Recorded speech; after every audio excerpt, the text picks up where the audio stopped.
Yes గతంలో కేసీఆర్ గారు నా మీద అనేకమైనటువంటి కేసులు మా మీద పెట్టిండు, దీని మీద దాడులు చేయించిండు, అన్ని చేసిండు.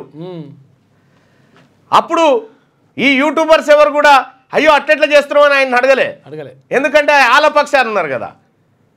అందుకోసమే నియంత్రణ అనేది అవసరం. ప్రతి మనిషికి మాట్లాడే స్వేచ్ఛ ఉంది, ఆ స్వేచ్ఛ ప్రకారం మాట్లాడుకొని ప్రశ్నిస్తే తప్పులేదు. కానీ ఇంటెన్షనల్గా కొందరి ప్రయోజనాల కోసం చేసేటువంటి దుర్మార్గాలు ఏవైతే ఉంటాయి, ఇవాళ కేటీ రామారావు గారు కుల్లా చెప్పిండు, నేను 10 యూట్యూబ్ ఛానల్ పెట్టుకుని ఐపీఎల్ గెలిచేటోని అని చెప్పిండు. అవే పెట్టిండు, అవి పెట్టి ఇప్పుడు దుకాణం నడిపిస్తున్నానట్టు. అవి పెట్టి దుకాణం నడిపిస్తా ఉన్నాడు. ఆ దుకాణం తోటి వచ్చింది బాధ. వాళ్ళందరికి డబ్బులు ఇచ్చేది కేటీఆర్. వీళ్ళందరికీ కేటీఆర్ డబ్బులు పంచుతాడు నెల నెల. అయితే ఏది పంచినా ఏం చేసినా వాస్తవాన్ని రీసెర్చ్ చేయండి. రీసెర్చ్ చేయకుండా తెలంగాణ రాష్ట్ర ప్రభుత్వం చేసినటువంటి కులగణన తప్పు అని చెప్పి తగలబెట్టి పారేసిన ఇట నేను. దానికి సహాయకమైనటువంటి ఆధారం చూపించిన నేను.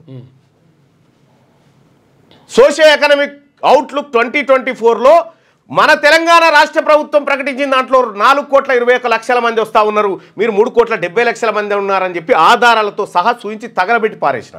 దానికి కట్టుబడి ఉన్నా నేను.